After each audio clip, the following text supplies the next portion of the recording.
Pembatasan. Oh, pembatasan. Iya, makanya. Apa itu isinya, Satu, Pak? dua, Pembatasan. tiga, empat, lima, enam, tujuh, delapan, sembilan, 10, 11, 12. Pembatasan itu visibilitas live dibatasin. Jadi TikTok nggak mau sebar live kita. Kalau Iya, kayak Edi semalam kan rungkat tuh, Bu Sophie, karena ada pembatasan. iya, Tapi sebenarnya sih nggak usah dirungkatin, orang penontonnya banyak kok. Cuma pembatasan. Nah biasanya kalau yang dapat pembatasan sih ya cuma saya sih, maksudnya sering saya. aku belum gampang ngapa-ngapain ya. Ya kalau hostnya diam aja kebanyakan. Host diam gitu. Salam Pak Jono, naik Pak Jono. Ngobrol-ngobrol dulu pemanasan. Mana yang buka? Aku nanti mau live sih, tapi nanti. Iya Ibu, habis tidur. makan live. Assalamualaikum. Iya, Waalaikumsalam. Gimana kabarnya Pak Jono? Baik saya. Bang Ion gimana Bang Ion? Sehat? Suaranya menggetarkan, bagus, saya bukannya cewek. Oh, Enggak loh Bang Ion. Biasanya Kerap saya suara tuh bagus tuh gara-gara mic-nya Bang Ion. Oh, enggak. Tapi ini pakai mic yang biasa kok. Apa bukan mic Ini yang lebih nggak ada mic satu lagi yang lebih bagus gitu. yang bentuknya kayak kroket gitu ya. Iya, yang kayak gitu. Jangan, gue bisa minta tolong nggak malu? Gimana? Kan, Bu. Bu Sof? Suara lu jangan mendesah-desah, kenapa? Bu.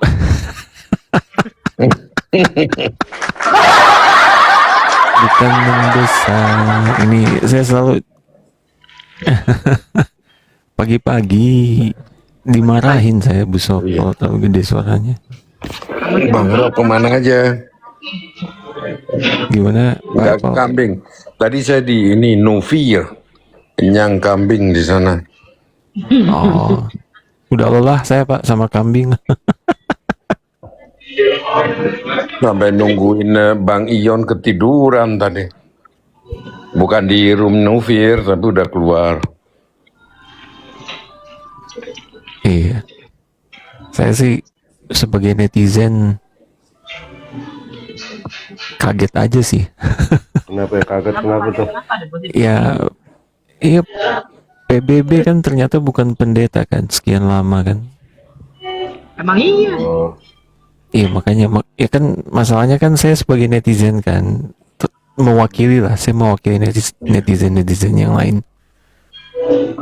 Maksudnya, Dan pendeta iya, itu surat yang di apa namanya?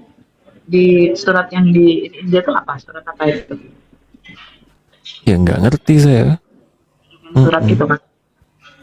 Emang iya, kalau aku sih aku dari dulu menyangka memang dia bukan pendeta yang mengembalakan jemaat. Kalau enggak, mana sih ada waktu berjam-jam mikir dong 10 sampai 12 jam di TikTok, di YouTube. Iya, ya Emang terus pagi-pagi udah live, sore-sore udah live. Nah, kecuali kayak Ion, kalau Ion ini punya kebun sawit masalahnya, sama kebun durian.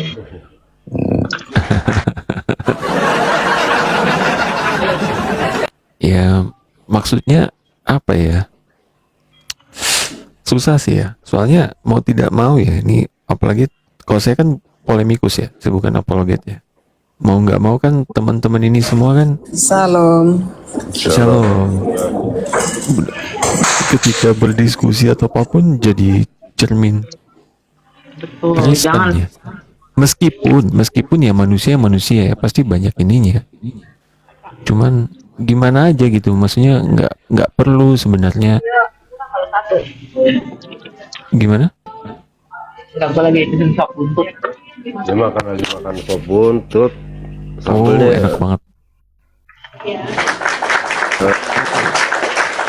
Emang ada sop buntut di sana? Ada, tapi saya mau nanya Bang Jono. Iya, atau gimana? gitu iming-iming orang tuh ada ayatnya nggak? Dosa nggak, Bu Sofi? Dosa lah, Pak. Dosa lah. Iya. Iya. Nafsu. Makanya saya Pak Apple ya, awal-awal ya, dulu pernah ada yang kirain saya pendeta loh. Dia bilang, emang Pak Jono ini pendeta? Saya bilang, wih, sembarangan.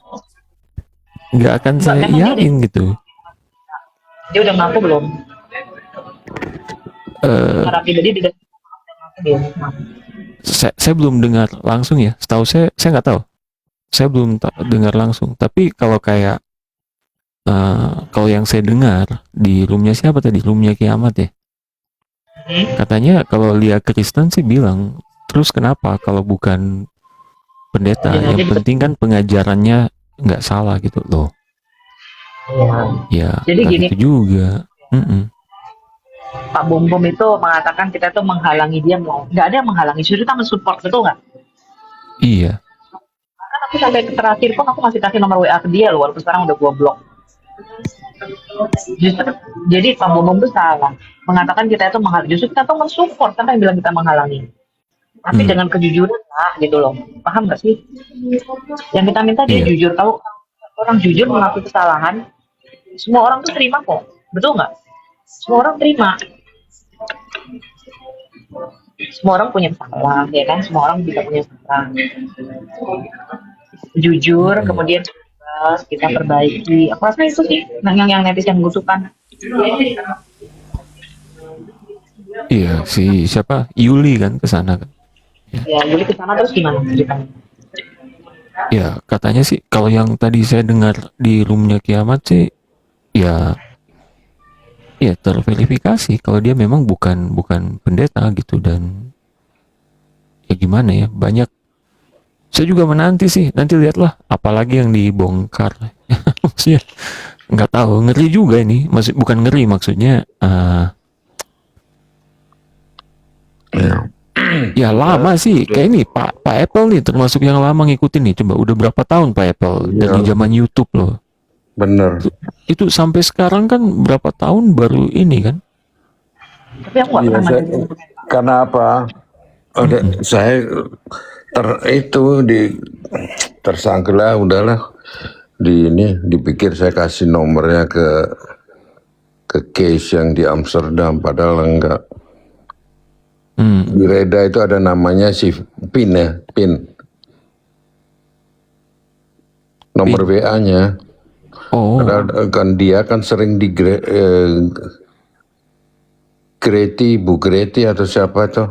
oh Bu Greti mah di Iya, tapi Amerika. udah klarifikasi, tapi udah nggak mau lagi saya dah masuk sini ke Bang Ion. Oh, iya. Ya mending di sini aja Pak. Saya Aman nggak di sini. ngapa-ngapain, kayak tersangka gitu loh, ikut-ikut ngapain. Iya, makanya saya juga nggak pernah mau ikut-ikut Pak. Yang kayak gini tuh. Soalnya karena dapat ayat dari Bang Ion itu Amsal 26 ayat 17. Ya, tapi gini Pak Apple ya. Saya bukan maksud menggosip ya teman-teman ya. Kayak Bang Ion juga tahu lah, saya bukan tipe gitu sebenarnya. Cuman gini Bu Sof, mumpung saya ketemu Bu Sof ini. Tadi saya barusan di rumahnya Pak Kace. Saya di Jambak, terus Pak Kace banyak Kemarin Pak ngobrol. Kaci juga di sini, Pak Kaci saya tahu. Iya, tapi tadi Pak Kace banyak ngobrol dan panjang lebar gitu, dan keluarlah nama Bu Sofi. Saya juga kaget. Saya bilang, waduh apa hubungannya sama Al Hayat gitu. Nah, Pak Aceh. iya, dan kata Pak Kace ada yang menarasikan kalau dia udah mualaf lagi gitu. Nah ini kan maksudnya, Iya, itulah, iya. Ada. iya makanya saya bilang Pak Kace, masa Pak Kace beneran nggak Bu Sofi ngomong gitu. Ada hal-hal yang kalian tidak tahu di belakang layar.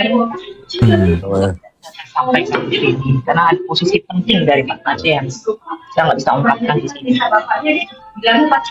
Tapi biarlah. Itu namanya B2T. Saya tahu Pak Aceh kemana-mana menjelek-jelekkan nama saya. Saya biarin aja, gitu. Karena saya tahu yang sebenarnya. Memang kalian pikir saya sama dari tahun 2019 sampai sekarang Ion yang kenal gue, pernah nggak gue ngegosipin rumah tangga orang Ion? Nggak ada bu, nggak ada. Iya, makanya saya juga tadi kok apa ya? Ya tapi makanya saya bilang saya sebenarnya nggak pernah mau ikutin yang urusan ginian sebenarnya. Bingung tak terhingga namanya tuh. Orang Iya. selalu karena orang masih mikir Pak Aceh pahlawan kita pernah di penjara, something like that, right? Ya biar kita, Iya. aku nggak perlu menarasikan itu di luar, karena kalau aku menarasikan itu di luar kalian juga nggak percaya. Lebih baik konfirmasi aja langsung ke keluarganya. Karena saya tanya sama kamu yang kenal kalian dekat itu keluargamu. I'm sorry. Yeah, thank you. Ceritanya juga ini udah rekan juga.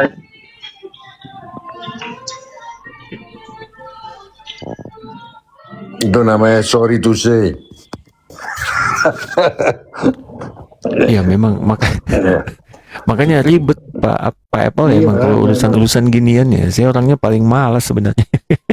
Benar kapan beberapa hari yang lalu Pak Yusuf di sini. Yusuf Manubulu. Saya bilang cuman gini, Pak Yusuf gimana caranya sesama Kristen mendamaikan? Wah, dikasih pelajaran langsung. Tanya Pak Yon. Ya lama di sini. Cerita semuanya. Tapi saya nggak mau lah. Maunya senang-senang. Iya, saya mah sebagai netizen saya cukup kaget-kaget aja. Iya. Ntar ada gosip inilah, tiba-tiba oh ada gosip RK begitu, terus ada gosip Kalau nggak begitu, PBB. Iya. Terus Apa sekarang dapat apa sih? Mereka itu dapat apa? Dapat dosa, iya. tapi ya meskipun kita semua juga orang berdosa ya Pak Iya. Apple ya. Saya juga kalau dibongkar banyak juga aib saya. Enggak, maksudnya jelek-jelekin ini sesama Kristen ngapain? Oh iya. Itu Ya, ada maksudnya. ininya juga, betul. Nambah dosa. Iya. Betul. Ini ada Bang Ardi. Saya dulu kan lahiran Probolinggo. Coba dicek Batalion 527. Waduh. Iya, di Probolinggo itu batalionnya 527.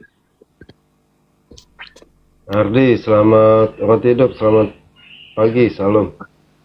Pagi, shalom semua, Bu Sufi. Setengah 9. Shalom.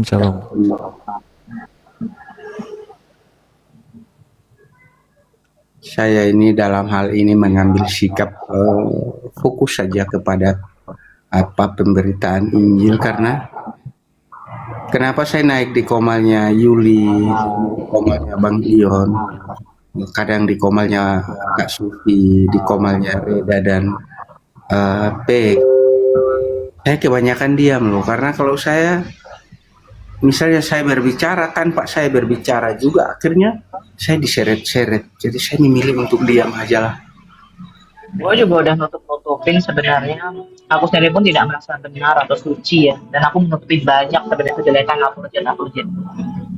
Tapi ya mereka justru sendiri yang membongkar aibnya ke publik ya. Mau ngomong apa gue? Sementara gue udah diem aja. Saya juga sekarang ngambil sikap seperti itu Kak Sofi. Mau ngomong apa, terserah kamu lah.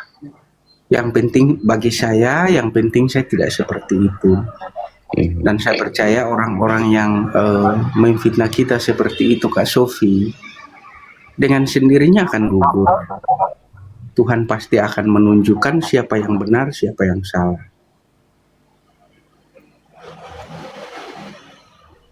Jadi yang saya paling itu orang-orang yang di dekat kita tiba-tiba nama disebut-sebut.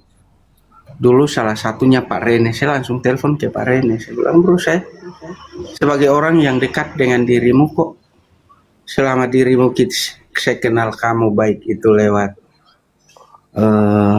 TikTok, lewat kita Iya, di fitnah, tapi udah klarifikasi sih itu juga yang di Jerman. Tapi sebentar Pak Apple. Iya. Ini kan ada Bang Ardi nih kan, roti hidup nih. Bang Ardi, Kakak Ardi ini tuh di Manokwari tuh? Iya betul, saya di Manokwari. Nah ini sebenarnya dari dulu kalaupun ada yang bisa membuka ini harusnya Bang Ardi dong. Lah saya diam saja, saya dituduh bilang saya yang menginformasikan semuanya, bro. Oh gitu. Iya. Makanya saya memilih untuk diam. Oh, Walaupun mungkin saya tahu, bro. Yang walaupun saya tahu kebenaran yang enggak, sebenarnya. tapi gini Kak Ardi, coba saya ini saya konfirmasi ya. Jadi dari dulu kakak sudah tahu kah kalau beliau ini dia bukan pendeta? Kan saya dikasih kepercayaan sama teman gereja, namanya Pak Alek Ispandi. Terus karena saya basic ilmunya di dunia teknologi, di IT, Iya. beliau kasih saya modal, terus saya buka toko. Nah, saya kasih nama toko itu Entek. Nah, waktu masih zaman YouTube tahun 2020 ya. Nah, saya juga nggak tahu nomornya beliau. Terus teman-teman yang di YouTube dulu, Ibu Fatima atau Amin Wijaya atau siapa ya yang bilang, oh kita ada apologet juga yang berada di Manokwari. Terus karena Pak Bom itu belakangan di YouTube.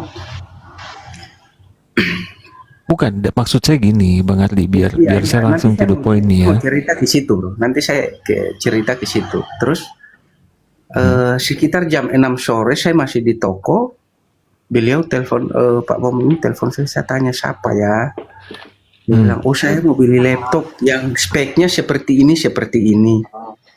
Terus saya bilang, saya ada Pak, tapi harganya 24.500.000 kalau spek seperti itu. Dia tanya, tokomu di mana? Terus saya kasih tahu toko saya di sini. Kalau Bapak mau datang telepon dulu, saya jemput di mana gitu, atau karyawan saya jemput, tidak apa-apa. Nah setelah beli lewat 1 minggu atau beberapa hari kemudian, beliau telepon datang ke toko. Dia bilang, oh saya Bom bro, Bom.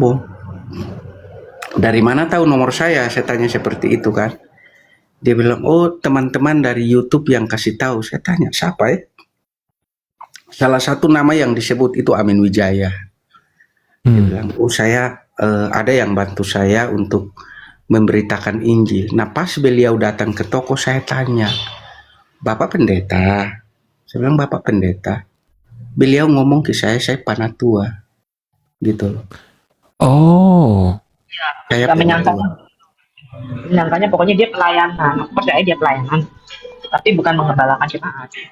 Tapi saya nggak tahu beliau melayani di mana. Itu yang beliau ngomong ke saya di waktu datang di toko beli laptop. Nah setelah itu sore dia bilang dia bawa laptop lebih duluan dan dia bilang kalau bisa sore boleh nggak singgah di tempat saya. Saya tanya di mana rumahnya. Nah ternyata rumahnya beliau itu jarak dari toko saya itu hampir 1 kilo, sekitar 800 meter atau 700 meter dari toko saya. Saya singgah, saya kasih connect YouTube dengan StreamYard, dengan Facebook dan sebagainya. Gitu. Oke. Maksudnya gini, Bro Ardi, berarti dari awal Bang Ardi tahu bahwa beliau ini bukan pendeta tapi penatua gitu kan? Itu beliau yang bicara ke saya di waktu ketemu langsung kan? Ya, waktu ketemu langsung di toko. Ya, berarti selama ini bedanya Bang Ardi dengan saya kan di situ. Jadi kalau saya kan baru tahu setelah warawiri ribut-ribut belakangan ini kan. Dan setelah Yuli ke sana gitu. Kalau Bang Ardi kan berarti sudah tahu dari awal. Setelah yang isu tersebut Metatron atau siapa ya yang ngomong bilang bukan pendeta. Nah Pak Bom kalau Metatron kalau nggak salah dia mempertanyakan gitu. Pak Bom Bom itu curiganya ke saya karena di komalnya Yuli Oh iya, dikirain Bang Ardi yang bocorin gitu. dikira Pak Bom Bom kira saya bilang sejak kapan saya ngomong sejak kapan saya satu komal dengan Metatron, saya satu komal dengan Yuli, terus saya ngomong seperti itu. Kalau memang ada rekamannya ya kirim ke saya gitu kan. Itu Oke, melalui telepon dan saya tanya, kenapa saya dituduh seperti itu? Di telepon juga kan saya ngomong ke beliau. Saya bilang yang Pak Bom Bom ngomong ke saya kan Pak Bom Bom bukan waktu yang saya tanya di toko Bapak pendeta, Bapak bilang Bapak penatua. Tapi saya nggak tahu di gereja mana Bapak melayani gitu loh.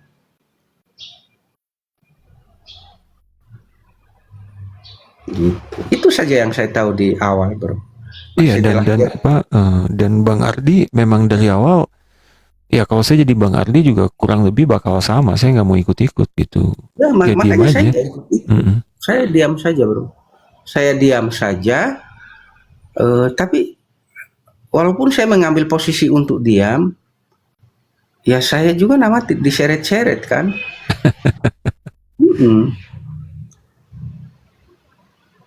Saya mengambil posisi untuk diam. Tapi ya nggak, masalahnya gini Bang Ardi. Jadi kalau untuk orang yang misalnya ya saya nih termasuk netizen ya. Atau Netizen mungkin yang seperti ini, bro. Atau udah mungkin, nonton dari 5 tahunan nih kan dari Suata BM2 di YouTube tuh. atau mungkin seperti ini, bisa juga mungkin seperti ini, bro. Mungkin beliau sebagai pendeta dan mungkin rangkap dengan tugas penatua mungkin di gereja tersebut, bagian penatua itu kosong atau bagaimana, saya nggak tahu. Saya nggak tahu itu. Iya, dan nggak ngurusin juga kan, jadi ya. Nggak ngurusin. Karena setiap kali saya pulang kerja, saya jemput istri pulang kerja juga kan, Iya. selalu melewati rumahnya beliau. Rumahnya persis di pinggir jalan. Gitu. Saya 3 atau 4 kali ya ke rumahnya, telepon saya untuk ketika sistemnya bermasalah, laptopnya bermasalah. 3 atau 4 kali saya ke rumahnya, tapi saya nggak pernah ngomong, nggak pernah tanya gereja di mana. Hanya beliau tahu saya Katolik, gitu loh. Yang pergi yang ketiga itu yang waktu pergi yang kedua itu yang waktu beliau balik dari Jakarta bawa laptop Asus kalau nggak salah, laptop Asus atau apa ya. Saya pergi ke situ, saya benahi. Nah ternyata laptop itu nanti kemudian berkembang bahwa saya yang setting studio. Setting studio. Ada berita yang katanya saya dibayar 300.000. Saya bilang, saya yang setting studio. Terus akhirnya saya ke rumahnya beliau, ternyata beliau telepon yang mengatakan laptopnya bermasalah itu, beliau mau mengklarifikasi masalah itu. Saya bilang, Pak Bom Bom katanya yang kasih waktu itu kan kasih saya 300.000 dan itu saya bicarakan karena itu waktu itu kan malam-malam. Nah saya balik dari selesaikan persoalan di laptop kan, sementara saya live juga itu. Terus saya ngomong di live, syukurin kau Pak Bom Bom, waktu itu belum ada apa-apa, syukurin kau Pak Bom Bom, akhirnya dapat 300 dari dirimu kan. Itu saya ngomong seperti itu di live. Waktu itu juga ada sang penggugat saya bilang saya titip komal dulu, saya lari ke rumahnya Pak Bom Bom karena dia telepon sistemnya bermasalah.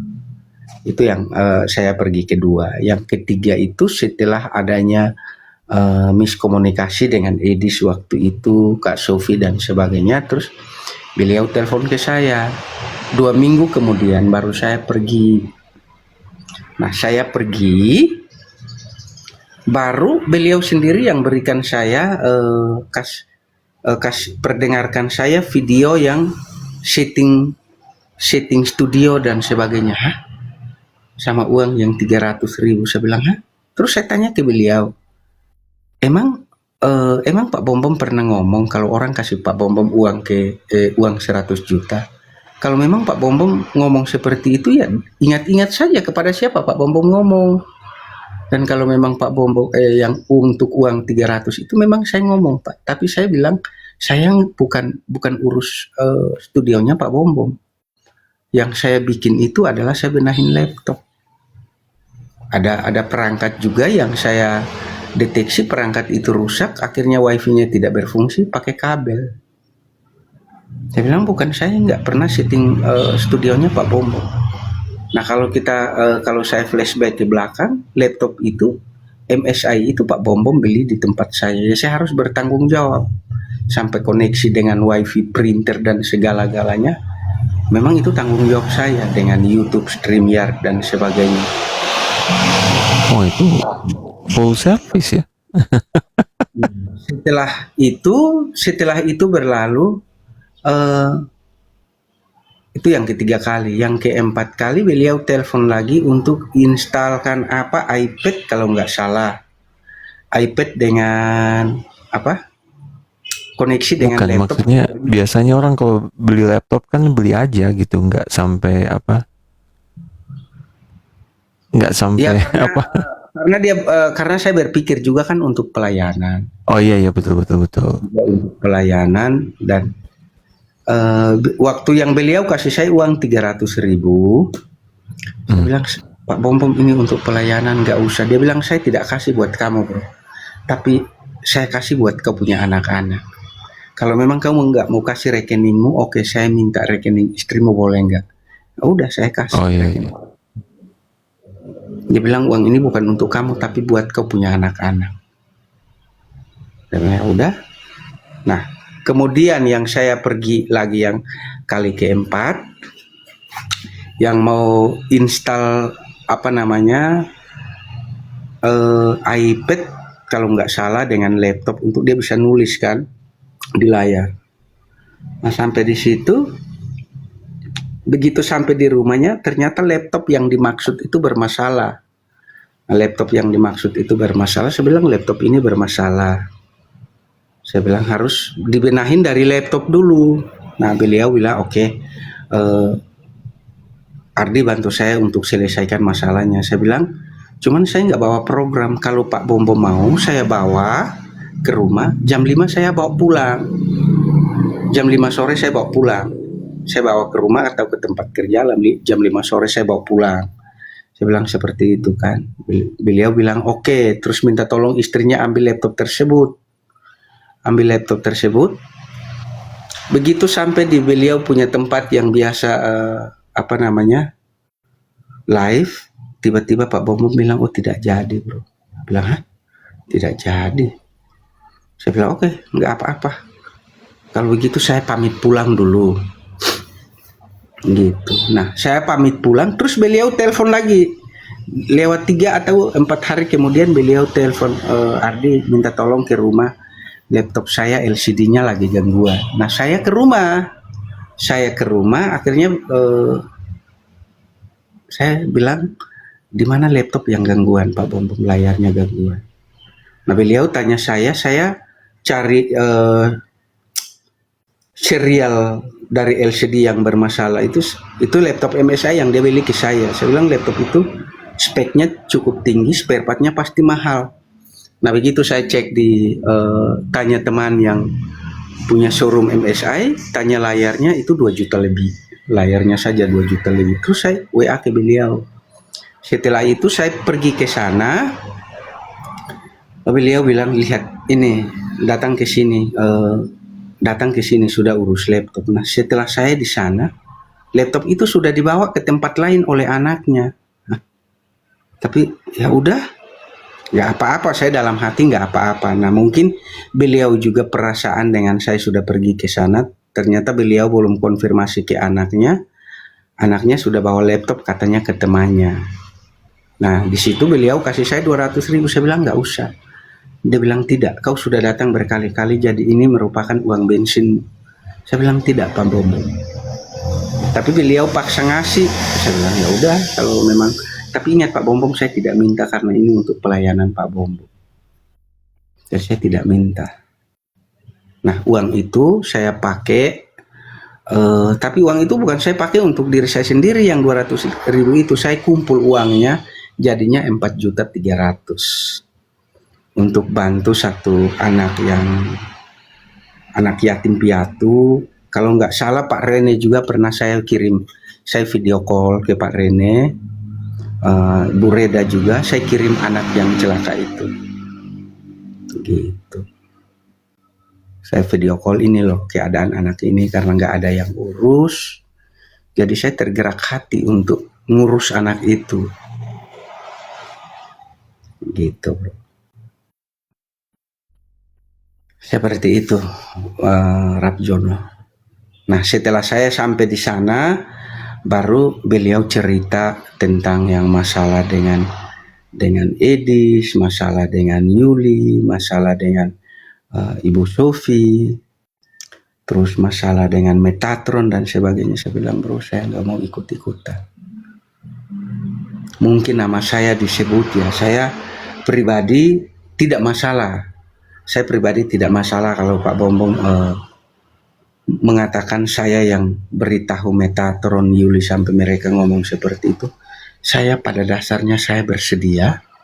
Pak Bombong cari satu komal yang netral, kita semua ada di situ. Saya juga datang, Pak Bombong naik dan teman-teman ini naik.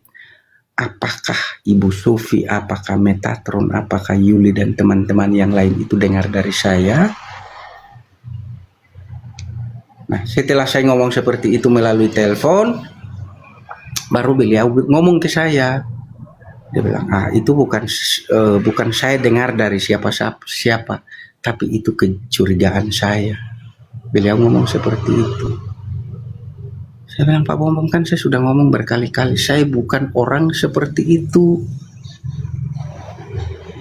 Saya bilang, kalau Pak Bombong mau tahu karakter saya, CCGH juga kan pasti Pak Bombong tahu nomornya. Orang yang tahu persis karakter saya di TikTok itu CCGH, Putri Israel, Mumi Ading. Silahkan klarifikasi ke mereka. Apakah saya Ini Ardi, siapa? kalau gue jadi lo Ardi ya, kalau hidup. Iya Bom, gue yang cerita, mau ngapain? Jadi nggak perlu konfirmasi sini, konfirmasi sana, ke room sini, ke room sono. Bilang aja iya, gitu. Jadi ini, jadi dia paling, oh jadi begitu. Nah udah selesai. Nggak usah di ini Ardi, tapi kan udah tahu karakternya ya, gitu. Nggak usah. Ya, terus Itu, ini ya. untuk Kak Sofi dan Bang Rene dan teman-teman juga tahu ya.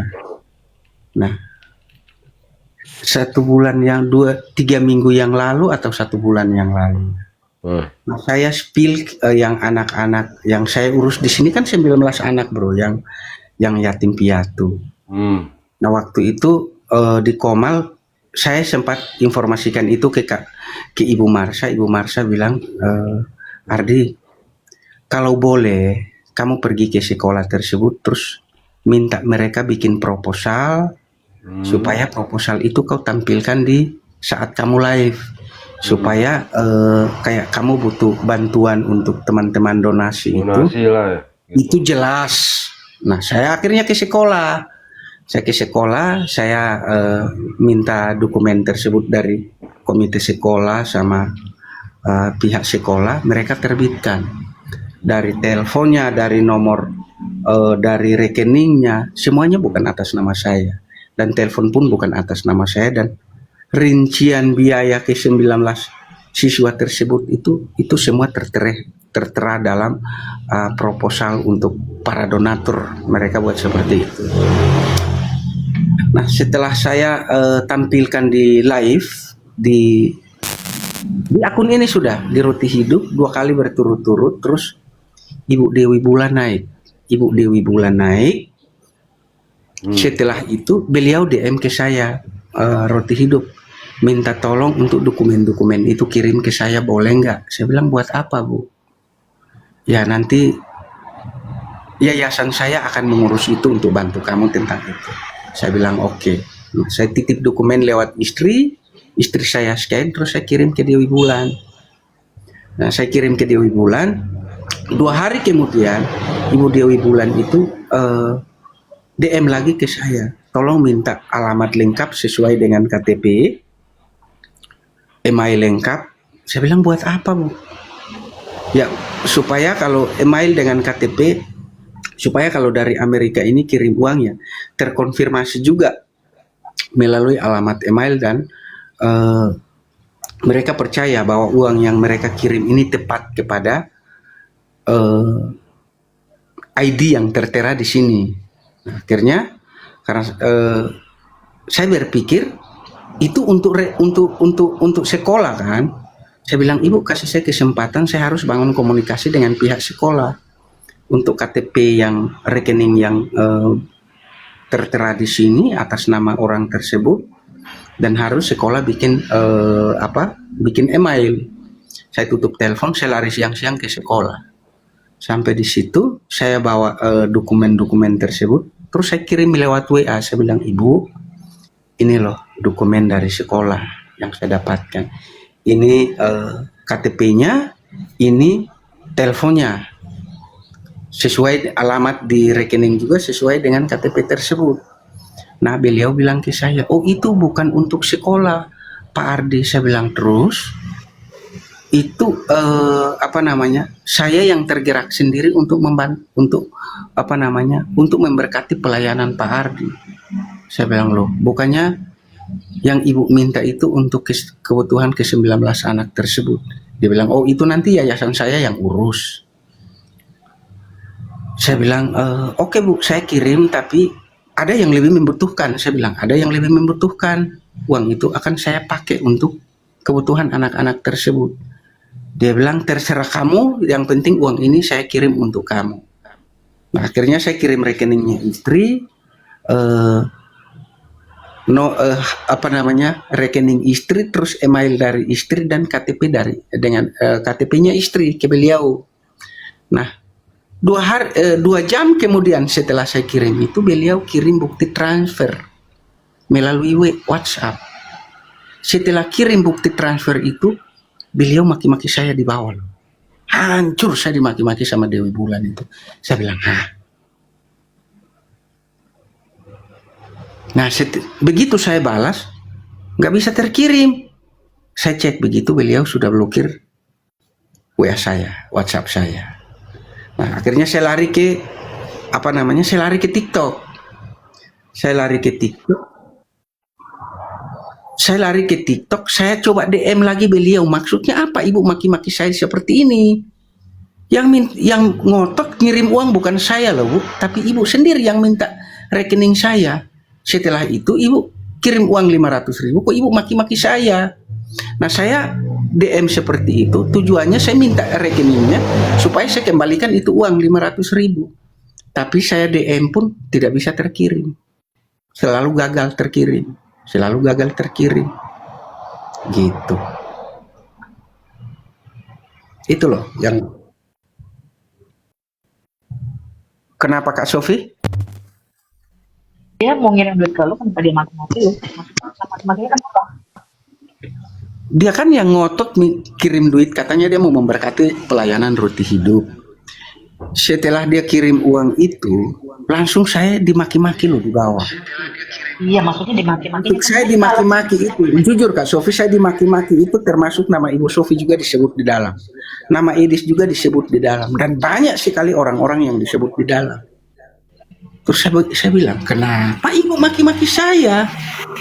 Ibu yang ngotot minta rekening saya, Ibu yang kirim uang itu ke saya, terus Ibu maki-maki saya. Saya bilang, Ibu saya nggak butuh. Tapi sayang, WA itu tidak terkirim. Saya DM juga gagal terkirim DM tersebut.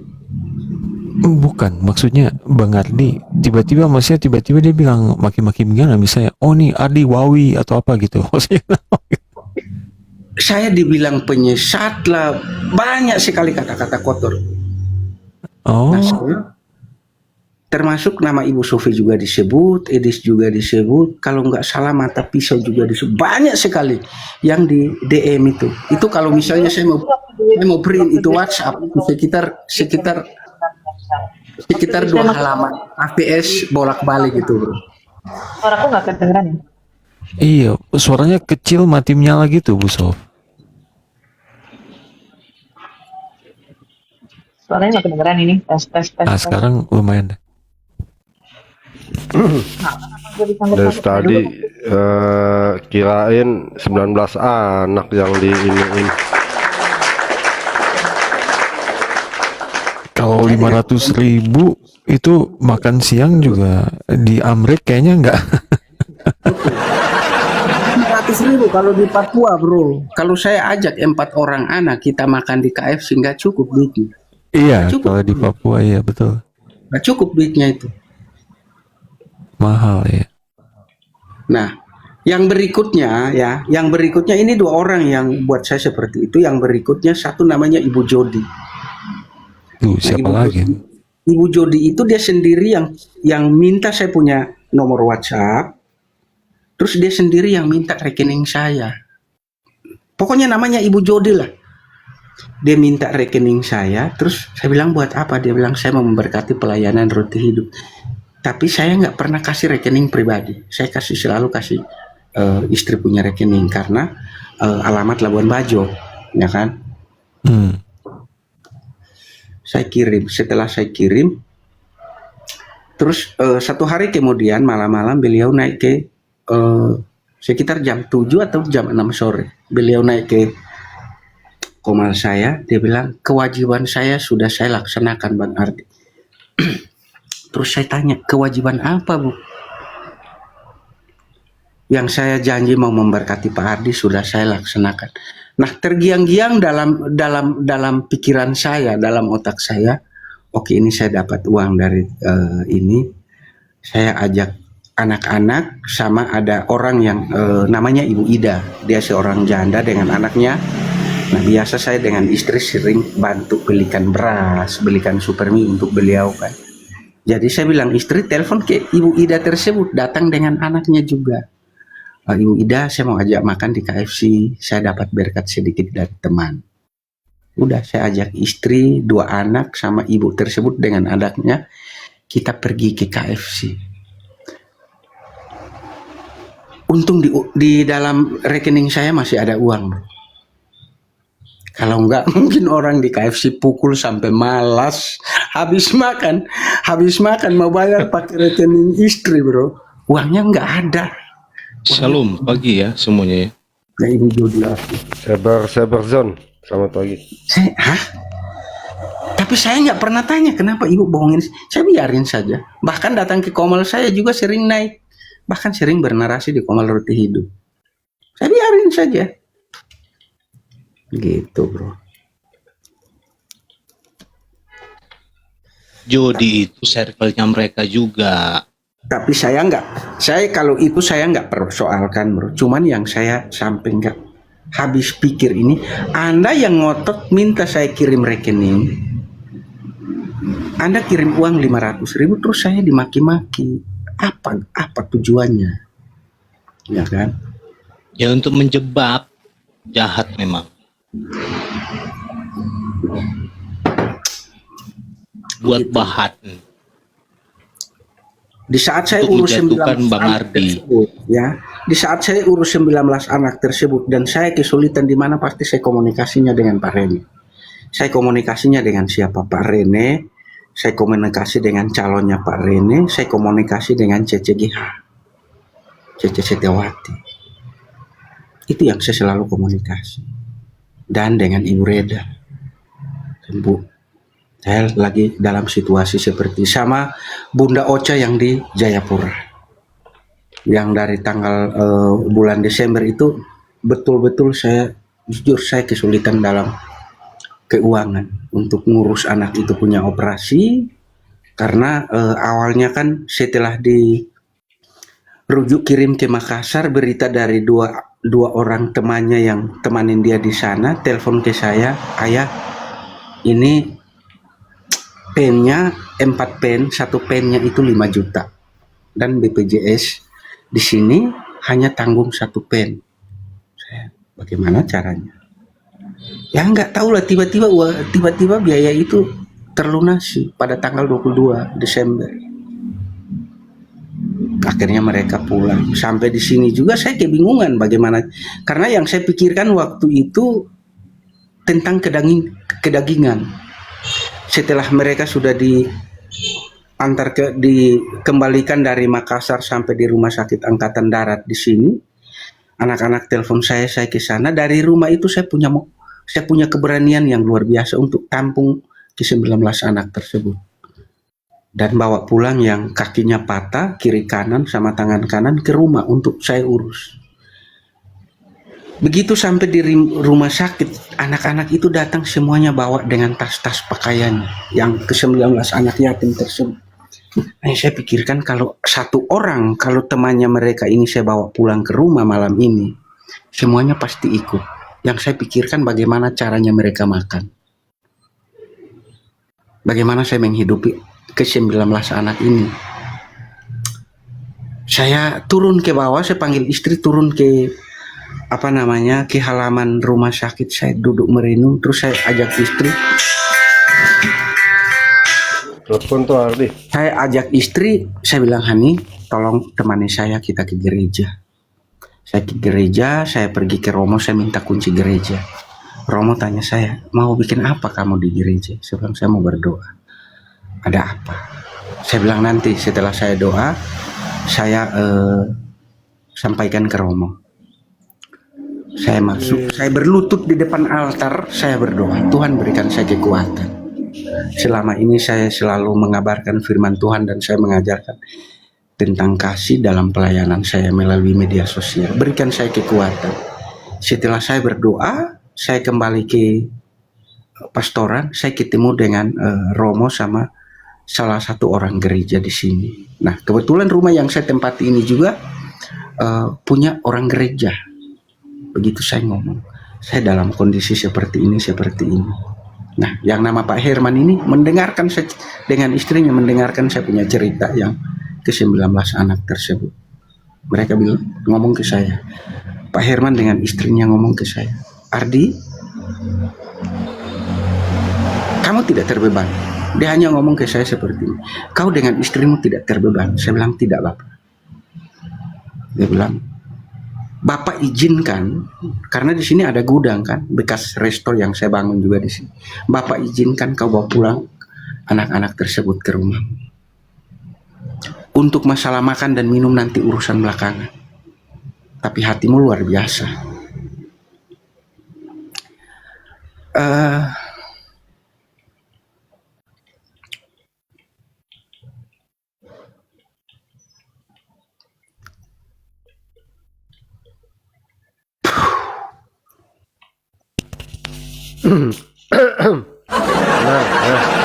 Tenang teman-teman, kita sapa dulu.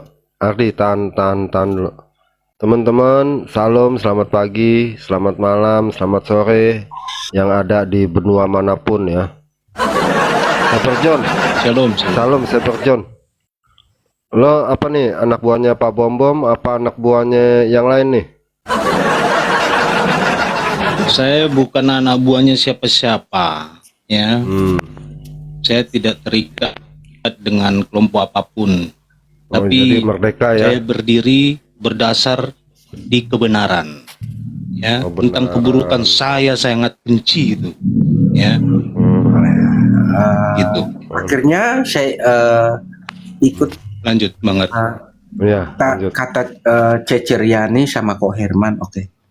Saya bilang Opi, malam ini dokter bilang kamu belum bisa pulang. Besok sekitar jam 1 siang baru kamu boleh pulang. Terus dia bilang ke saya, ayah saya pulang kemana? Saya bilang kamu ke rumahnya ayah. Saya bilang kau pulang ke rumahnya ayah. Kalau dengan ayah mau kita makan apapun ya itu urusan belakang. Yang penting kamu aman dulu di tempatnya ayah. Saya bilang seperti itu. Nah, saya yang tadinya saya khawatirkan 19 anak tersebut akan ikut ke rumah dan itu terjadi. Mereka datang dari pagi dan waktu itu saya belum tahu mereka tinggal di mana-mana karena mereka tinggal tidur pindah-pindah dari teman-teman sekolahnya. Akhirnya saya bilang kalau kalian mau tinggal di sini, mau di sini ada tempat yang cukup luas. Kalau memang kalian tidak keberatan ya tinggal di sini. Dan akhirnya mereka semua oke. Terima kasih ayah. Gitu.